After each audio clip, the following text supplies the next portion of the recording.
그레이스교에서 진행하는 기독교 고전 매일 읽기 프로젝트 C.S. 루이스의 순전한 기독교 제4장 인격을 넘어서 또는 삼위일체를 이해하는 첫걸음 챕터 10 호감 주는 사람이냐 새 사람이냐. 그의 말씀 그대로입니다. 그의 손에 자신을 맡기는 사람들은 그가 온전하신 것처럼 사랑과 지혜와 기쁨과 아름다움과 불멸성에서 온전하신 것처럼 온전해질 것입니다. 이 변화는 이 생에서 완성되지 않을 것입니다. 죽음도 그들을 다루시는 과정의 중요한 일부이기 때문입니다. 죽기 전에 어디까지 변하느냐는 그리스도인들마다 각각 다릅니다. 지금쯤 사람들이 종종 제기하는 질문을 다루는 게 좋을 것 같군요. 기독교가 진리라면 왜 모든 그리스도인이 모든 비그리스도인보다 더 호감을 주지 못하는 것인가? 이 질문의 이면에 깔린 생각은 한편으로는 지극히 타당하지만 다른 한편으로는 전혀 타당하지 않습니다. 기독교로 회심했는데도 겉으로 드러나는 행동이 조금도 나아지지 않았다면 전과 똑같이 속물적이거나 악의적이거나 시기심이 많거나 야심이 크다면 대개의 경우 그 회심이 그 사람의 머릿속에서만 일어난 일은 아닌지 의심해 볼 필요가 있다고 생각합니다. 회심한 사람은 자기 신앙이 좀 나아졌다는 생각이 들 때마다 이 질문을 스스로에게 던져보아야 합니다. 실제 행동에 진보가 없다면 종교에 아무리 좋은 감정과 새로운 통찰과 더 큰 흥미가 생겼다 해도 아무 의미가 없습니다. 체온계의 눈금이 계속 올라가고 있는 한 아무리 환자의 기분이 좋아졌다 해도 아무 소용이 없듯이 말입니다. 이런 의미에서 볼 때 바깥 세상이 눈에 보이는 결과를 보고 기독교를 판단하는 것은 전적으로 옳은 일입니다. 그리스도께서도 결과를 보고 판단하라고 하셨습니다. 나무는 열매를 보고 알 수 있는 법입니다. 요즘식으로 말하자면 푸딩은 먹어봐야 안다는 것이죠. 바깥 세상은 우리 그리스도인들이 그릇된 행동을 하거나 실수하는 것을 볼 때 기독교를 못 믿을 종교로 치부해버립니다. 전시 포스터에 경솔한 말의 대가는 목숨이라는 문구가 있었습니다. 경솔한 삶의 대가는 말이라는 것 또한 똑같이 맞는 표현입니다. 우리가 경솔하게 살면 바깥 세상에게 말거리를 주게 됩니다. 기독교의 진리 자체에 의심의 말을 던질 빌미를 제공하는 것이지요. 그러나 눈에 보이는 결과를 요구하는 바깥 세상의 태도에는 아주 비논리적인 부분도 있습니다. 세상 사람들은 그리스도인이 된 사람은 마땅히 전보다 나아져야 한다고 요구하는 데서 그치지 않습니다. 전 세계를 두 진영, 즉 그리스도인과 비그리스도인으로 정확히 양분해 놓고 볼 때 첫째 진영에 속하는 사람이 둘째 진영에 속하는 사람보다 어느 때든지 확실히 더 호감을 주어야만 기독교를 믿겠다는 것입니다. 이런 요구는 다음과 같은 몇 가지 근거에서 타당치 못합니다. 첫 번째, 현실 세계의 상황은 그들의 생각보다 훨씬 복잡합니다. 세상은 100% 그리스도인과 100% 비그리스도인으로 이루어져 있지 않습니다. 그리스도인으로 자처하는 사람들 중에도 서서히 신앙을 버리고 있는 이들이 있습니다. 그 중에는 성직자들도 있습니다. 또 그리스도인으로 자처하지는 않지만 서서히 그리스도인이 되어 가고 있는 사람들도 있습니다.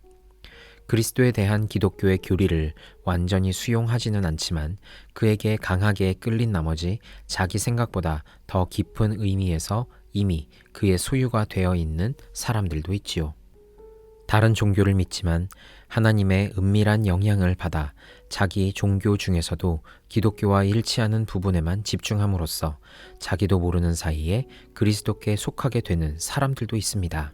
예컨대 선한 의지를 가진 불교도가 불교의 다른 가르침은 뒷전에 밀어둔 채 자비에 대한 가르침에만 점점 더 집중하게 될 수도 있습니다. 그리스도께서 오시기 전에는 이런 이교도들이 꽤 많았을 것입니다. 식별력이 없어서 서로 모순되는 믿음들이 뒤엉켜 있는 사람들도 물론 상당히 많지요. 따라서 그리스도인과 비그리스도인을 집단 대 집단으로 나누어 판단하는 것은 그다지 유용한 태도가 못 됩니다. 개와 고양이, 또는 남자와 여자는 명확히 구분이 가능하므로 집단 대 집단의 비교가 어느 정도 유용하지요. 개가 고양이로 변하는 경우는 없으니까요. 사람들이 그리스도인 일반과 비그리스도인 일반을 비교할 때는 대개 자기가 개인적으로 알고 있는 구체적인 인물이 아니라 소설이나 신문에서 얻은 막연한 개념만을 생각하게 마련입니다. 그러나 나쁜 그리스도인과 좋은 무신론자를 비교하고 싶다면 실제로 만났던 구체적인 인물 두 사람을 놓고 생각해야 합니다. 이런 식으로 구체적으로 꼬집어 생각하지 않으면 시간만 낭비하게 됩니다. 두 번째, 구체적으로 꼬집어 생각해서 가상의 그리스도인과 가상의 비그리스도인이 아니라 구체적인 이유 두 사람을 놓고 이야기한다고 합시다. 이때에도 우리는 정확한 질문을 던질 수 있도록 주의해야 합니다. 만약 기독교가 참되다면 다음과 같은 결과가 나타나야 합니다. 1. 그리스도인이라면 누구나 그리스도인이 되지 않았을 경우보다 더 호감을 주는 사람이 되어 있을 것입니다. 2. 그리스도인이 된 사람이라면 누구나 전보다 더 호감을 주는 사람이 되어 있을 것입니다. 이와 마찬가지로 만약 화이트 스마일 회사의 치약 광고가 참되다면 다음과 같은 결과가 나타나야 합니다. 1. 이 치약을 쓰고 있는 사람은 누구나 이 치약을 쓰지 않는 경우보다 더 좋은 치아를 가지고 있을 것입니다. 2. 이 치약을 쓰기 시작하는 사람은 누구나 치아가 전보다 더 좋아질 것입니다. 그러나 현재 화이트 스마일 치약을 쓰고 있는 제가 치약이라고는 구경도 못한 건강한 흑인 청년만큼 고운 이를 갖지 못했다는 이유만으로 이 광고가 참되지 못하다고 말할 수는 없습니다. 그리스도인인 베이츠 양의 말씨가 불신자인 딕 퍼킨보다 불친절할 수는 있습니다. 그러나 그것만으로 기독교가 정말 효과가 있는지 여부를 말할 수는 없습니다. 문제는 베이츠 양이 그리스도인이 아니었다면 지금 말씨가 어땠을까? 또 딕이 그리스도인이 되었다면 지금 어떻게 되었을까 하는 데 있습니다. 베이츠 양과 딕은 자연적 원인과 성장 배경이 서로 다르며 따라서 기질도 서로 다릅니다. 기독교는 그들만 허용한다면 이 두 기질 다 새롭게 관리해 주겠다고 합니다. 이때 여러분이 마땅히 제기할 수 있는 질문은 이렇게 새로운 관리를 허용했을 때 과연 진보가 있겠느냐는 것입니다. 베이츠 양의 기질보다 딕 퍼킨의 기질이 관리하기에 더 편하다는 것은 누구나 아는 사실입니다. 그러나 그것은 중요하지 않습니다. 공장의 경영 성과를 평가하려면 생산량뿐 아니라 설비를 고려해야 합니다. A 공장은 생산량이 적지만 그 설비로 그 정도의 양을 생산한다는 것 자체가 놀라운 일일 수 있습니다. 반면에 B 공장은 생산량이 많지만 장비가 1급이라는 점을 고려할 때 기대에 못 미친다고 판단할 수도 있습니다. A 공장의 관리를 맡게 된 유능한 경영자는 되도록 빨리 새 기계를 도입할 것이 틀림없지만 그 일에는 시간이 필요합니다. 그럴 때 단지 생산량이 적다고 해서 경영자가 무능하다고 판정 내릴 수는 없습니다. 세 번째, 이제 좀 더 깊이 들어가 봅시다. A 공장의 경영자는 조만간 새 기계를 도입할 것입니다. 그리스도께서는 결국 베이츠 양을 아주 호감 주는 사람으로 만드실 것입니다. 그러나 여기까지만 이야기하고 말면 베이츠 양을 딕의 평상시 수준으로 끌어올리는 것이 그리스도의 유일한 목적인 것처럼 들릴 수 있습니다. 사실 지금껏 우리는 마치 딕에게는 아무 문제가 없다는 식으로 말해왔습니다. 기독교는 불쾌감을 주는 사람들에게나 필요할 뿐 호감을 주는 사람들에게는 필요 없는 것처럼 상냥한 사람이 되는 것이야말로 하나님이 요구하시는 전부인 것처럼 말이죠. 그러나 이것은 치명적인 오해입니다. 진실을 말하자면 하나님이 보시기에 딕 퍼킨은 베이츠 양과 조금도 다를 바 없이 구원이 필요한 사람입니다. 사람이 호감을 주느냐 그렇지 못하느냐는 어떤 의미에서 문제거리가 못 됩니다. 딕의 차분한 성격과 친절한 성향을 하나님도 우리와 똑같은 눈으로 보신다고 생각해서는 안 됩니다. 그것은 하나님 자신이 만드신 자연적 원인의 결과일 뿐입니다. 그저 기질적인 것이므로 소화 상태만 달라져도 사라지고 맙니다. 딕에 호감 주는 성품은 하나님이 딕에게 주신 선물이지 딕이 하나님께 드리는 선물은 아닙니다. 마찬가지로 베이치 양이 마음도 좁고 신경질적인 것은 하나님이 허락하신 자연적 원인이 수세기에 걸쳐 죄로 썩은 세상 속에 작용하면서 생긴 결과입니다. 때가 되면 하나님이 바로 잡으실 것입니다. 그러나 이렇게 바로 잡는 것은 하나님 앞에 결정적으로 중요한 일이 아닙니다. 바로 잡는 일은 어렵지 않습니다. 하나님의 관점은 여기에 있지 않습니다. 그가 지켜보시고 기다리시며 얻으려 하시는 것은 그분조차 쉽게 얻을 수 없는 것입니다. 그 본질상 하나님 편에서 능력을 발휘하는 것만으로는 만들어낼 수 없기 때문입니다. 하나님은 베이치 양에게도 딕 퍼킨에게도 이것을 기다리며 찾으십니다. 그들은 기꺼이 이것을 드릴 수도 있고 드리지 않을 수도 있습니다. 과연 그들은 하나님을 향해 돌아섬으로써 자신이 창조된 유일한 목적을 성취시킬까요? 아니면 그렇게 하지 않을까요? 그들의 자유의지는 나침반의 바늘처럼 흔들리고 있습니다. 그러나 그 바늘은 방향을 선택할 수 있는 바늘입니다. 바늘은 참된 북쪽을 가리킬 수도 있습니다. 그러나 꼭 그럴 필요는 없습니다. 빙그르르 돌고 있는 그 바늘은 과연 하나님을 가리키며 멈춰 설까요? 그렇게 되도록 하나님이 도우실 수는 있습니다. 그러나 강제하실 수는 없습니다. 말하자면 직접 손을 대서 바른 방향으로 돌려놓으실 수 없다는 것입니다. 그것은 바늘의 자유의지를 빼앗는 일이기 때문입니다. 바늘은 과연 북쪽을 가리키려 할까요? 여기에 모든 문제가 달려 있습니다. 베이치 양과 딕은 과연 자신들의 천성을 하나님께 바치려 할까요? 그 순간에 그들이 바치거나 바치지 않는 그 천성이 불쾌감을 주는 것이냐, 호감을 주는 것이냐는 부차적인 부분입니다. 하나님께는 그것이 별 문제가 안 됩니다. 제 말을 오해하지는 마십시오. 하나님도 불쾌감을 일으키는 천성을 한탄스럽고 나쁜 것으로 여기십니다. 또 호감을 주는 천성을 좋은 것, 즉 빵이나 햇빛이나 물처럼 그렇게 좋은 것으로 여기시죠. 그러나 이런 좋은 것들은 모두 하나님이 주셔서 생긴 것입니다. 딕의 건강한 신경과 좋은 소화기관은 하나님이 만드신 것으로서 하나님께는 그 외에도 좋은 것들이 많이 있습니다. 우리가 아는 한 하나님이 좋은 것들을 만드시는 데에는 어떤 비용도 들지 않습니다. 그러나 거역하는 의지들을 회심시키는 일에는 십자가라는 비용이 필요합니다.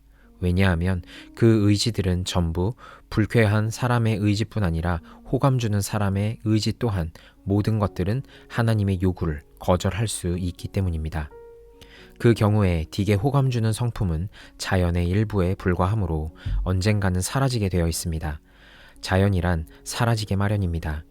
자연적 원인들이 딕 안에 모여 보기 좋은 심리적 양상을 만들어내는 것은 자연적 원인들이 해질녘에 모여 보기 좋은 세계의 양상을 만들어내는 것과 조금도 다를 바가 없습니다. 그 원인들은 머지않아 다시 흩어질 것이고 그러면 이 두 양상 역시 사라질 것입니다. 지금 딕에게는 이런 일시적 양상을 영원한 영혼의 아름다움으로 변화시킬 수 있는 기회가 있습니다. 다만 그가 그 기회를 잡지 않고 있을 뿐입니다. 여기에 역설이 있습니다. 딕이 하나님께로 돌아서지 않는 한, 호감 주는 성품을 자기 것으로 여기는 한, 그 성품은 결코 그의 것이 될 수 없습니다. 이런 성품이 자기 것이 아니라 하나님의 선물임을 깨달아 그분께 다시 바칠 때에야 비로소 그 성품은 그의 것이 되기 시작합니다. 그때에야 딕은 자신을 새롭게 하시는 하나님의 창조에 동참하게 되기 때문입니다. 우리는 하나님께 기꺼이 드린 것만을 가질 수 있습니다. 움켜쥐면 잃게 되어 있습니다. 그러므로 우리는 그리스도인이면서도 여전히 불쾌감을 주는 사람들을 만나더라도 놀라지 말아야 합니다. 곰곰이 생각해보면 호감을 주는 사람들보다 불쾌감을 주는 사람들이 더 많이 그리스도를 찾는 데에는 이유가 있습니다. 그리스도께서는 이 땅에 사실 때 바로 이 점 때문에 사람들의 반대를 받으셨습니다. 그들이 보기에 그리스도는 지극히 혐오스러운 사람들만 끌어모으시는 것 같았습니다. 지금도 사람들은 같은 이유로 그를 반대하고 있으며 앞으로도 반대할 것입니다. 도대체 그의 주변에는 왜 이런 사람들이 몰리는 것일까요? 그리스도께서는 가난한 자는 복이 있다고 하셨고 부자가 하나님 나라에 들어가기가 참으로 어렵다고 하셨습니다. 이것은 우선 경제적으로 부유한 사람들과 가난한 사람들을 가리켜 하신 말씀입니다. 그러나 다른 종류의 부와 가난에도 이 말씀이 적용되지 않을까요? 돈이 많을 때의 위험 가운데 하나는 돈이 주는 행복에 만족한 나머지 하나님의 필요성을 깨닫지 못하는 것입니다. 수표에 사인만 하면 만사가 해결되는 것처럼 보일 때에는 자신이 매 순간 전적으로 하나님께 의존해야 할 존재임을 잊기가 쉽습니다. 재능을 타고난 경우에도 이와 비슷한 위험이 따릅니다. 만약 여러분이 담력도 있고 머리도 좋고 몸도 건강하고 인기도 많고 교육도 잘 받았다면 현재 자기의 됨됨이에 만족하기 쉬울 것입니다. 여러분은 왜 굳이 내 인생에 하나님을 끌어들여야 하지? 하고 반문할 수도 있습니다. 웬만한 선행 정도는 혼자 힘으로도 너끈히 해낼 수 있습니다. 성문제나 알코올 중독이나 신경과민 증세나 못된 성질 때문에 늘 실수를 저지르는 가련한 인생들과는 부류가 다릅니다. 모두들 여러분을 호감 가는 녀석이라고 하고 여러분도 내심 그렇게 생각합니다. 이럴 때 이 모든 호감의 요소들을 자신의 공으로 돌리게 되기가 아주 쉽지요. 그래서 더 나은 종류의 덕성이 필요하다는 생각을 전혀 못하게 되기가 쉽습니다. 이처럼 천성적인 덕성을 많이 가지고 태어난 사람은 그 덕성에 실망하고 자기 만족이 산산이 부서지는 날이 오기 전까지는 그리스도의 필요성을 전혀 느끼지 못합니다. 다시 말해서 이런 의미의 부자들은 하나님 나라에 들어가기가 어려운 것입니다. 불쾌감을 주는 사람들, 즉 옹졸하고 저급하며 비겁하고 쌀쌀하고 성격이 비뚤어진 외톨박이들이나 열정이 지나치고 성에 약하며 정서가 불안정한 사람들의 경우는 아주 다릅니다. 조금이라도 좋은 사람이 되어 보려고 하다 보면 남들보다 2배는 빨리 도움의 필요성을 느끼게 마련입니다. 그들에게는 그리스도밖에 없습니다. 십자가를 지고 그를 따르거나 아니면 절망에 빠져 사는 수밖에 없습니다. 그들은 길 잃은 양입니다. 그는 특별히 이런 양들을 찾으려고 이 땅에 오셨습니다. 이들은 가난한 사람들입니다. 그리스도께서는 그들을 축복하셨습니다. 그들이야말로 그가 기꺼이 어울리시는 혐오스러운 무리입니다. 물론 바리새인들은 예나 지금이나 이렇게 말하겠죠. 저런 인간들이 그리스도인이라니 기독교에 뭐 볼 게 있겠어? 여기에는 우리 모두가 들어야 할 경고 내지는 격려의 소리가 들어 있습니다. 만약 여러분이 사람들에게 호감을 주는 유형이라면, 좋은 일을 쉽게 하는 사람이라면 조심하십시오. 많이 받은 자들에게는 많이 요구하실 것입니다. 하나님께서 자연을 통해 여러분에게 주신 선물을 자기 장점으로 착각한다면, 그래서 자기가 호감을 주는 사람이라는 데 만족해버린다면 여러분은 여전히 반역자의 자리에 있는 것입니다. 이 모든 선물은 여러분을 더 무섭게 타락시키고 더 심하게 부패시킬 것이며 여러분의 나쁜 본보기를 통해 더 큰 재앙이 닥치게 만들 것입니다. 악마는 한때 천사장이었습니다. 여러분의 타고난 재능이 침팬지의 재능보다 뛰어난 것 이상으로 그의 재능은 여러분의 재능보다 뛰어났습니다. 그러나 여러분이 가난한 피조물이라면, 다시 말해 저속한 질투와 몰상식한 다툼투성이었던 집에서 비참하게 자라 거기에 물든 사람이라면, 자기 뜻과 상관없이 혐오스러운 성도착증에 사로잡혀 있는 사람이라면, 밤낮 없이 열등감에 시달린 나머지 제일 친한 친구한테조차 딱딱거리는 사람이라면 절망하지 마십시오. 그리스도께서는 이 모든 것을 알고 계십니다. 여러분은 그가 축복하신 가난한 사람 중 한 명입니다. 그는 여러분이 형편없는 기계를 돌리려고 애쓰고 있다는 것을 알고 계십니다. 그러니 계속 노력하십시오. 여러분이 할 수 있는 일들을 하십시오. 그는 언젠가 그 형편없는 기계를 폐기 처분하고 새 기계를 주실 것입니다. 그때 여러분은 여러분 자신뿐 아니라 우리 모두를 놀라게 만들 것입니다. 그 고된 학업을 받는 과정에서 새 기계 돌리는 법을 이미 터득했기 때문입니다. 호감 주는 성품, 즉 건전하고 원만한 성격은 아주 좋은 것입니다. 우리는 되도록 많은 이들이 이런 성품을 갖춘 사람들로 자라날 수 있는 세상을 만들기 위해 의학적, 교육적, 경제적, 정치적 수단들을 총동원해서 노력해야 합니다.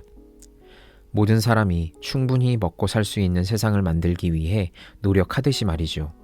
그러나 모든 사람을 이렇게 만들 수 있다고 해서 그들의 영혼까지 구할 수 있는 것은 아니라는 사실을 알아야 합니다. 비참한 세상에 구원이 절실히 필요한 것 못지않게 자신의 성품에 만족한 채 그 이상을 추구하지 않고 하나님께 등을 돌리고 사는 호인들의 세상에도 구원은 절실히 필요합니다. 구속받은 사람은 지금 이 땅 위에서도 개선된 모습을 보일 뿐 아니라 종국에는 상상도 못할 정도로 개선된 모습을 갖추게 되지만 그럼에도 불구하고 개선이 곧 구속은 아닙니다. 하나님은 이 피조물들을 아들로 삼기 위해 인간이 되셨습니다. 단순히 옛사람을 좀 더 낮게 개선시키기 위해서가 아니라 완전히 새로운 종류의 인간을 만들기 위해 이 땅에 오신 것입니다.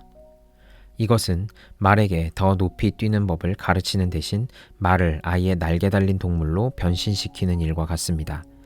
일단 날개가 돋은 말은 전에는 한 번도 넘지 못하던 담장을 가뿐히 뛰어넘을 것이며 보통 말들은 그의 상대조차 되지 못할 것입니다. 그러나 이제 막 날개가 돋기 시작한 터라 아직까지는 그렇게까지 할 수 없는 기간이 있을 수 있습니다. 그 단계에서는 어깨가 부어오르는 바람에 그리고 아무도 그것이 장차 날개가 되리라는 것을 알아보지 못하는 바람에 모양새만 더 사나워 보일 수도 있습니다. 얘기가 길어진 것 같군요. 여러분이 기독교에 반대할 논거를 찾고 싶다면 우둔하고 시원찮은 그리스도인 하나를 찾아내 당신이 자랑해 마지 않는 그 세 사람이 여기 있군요.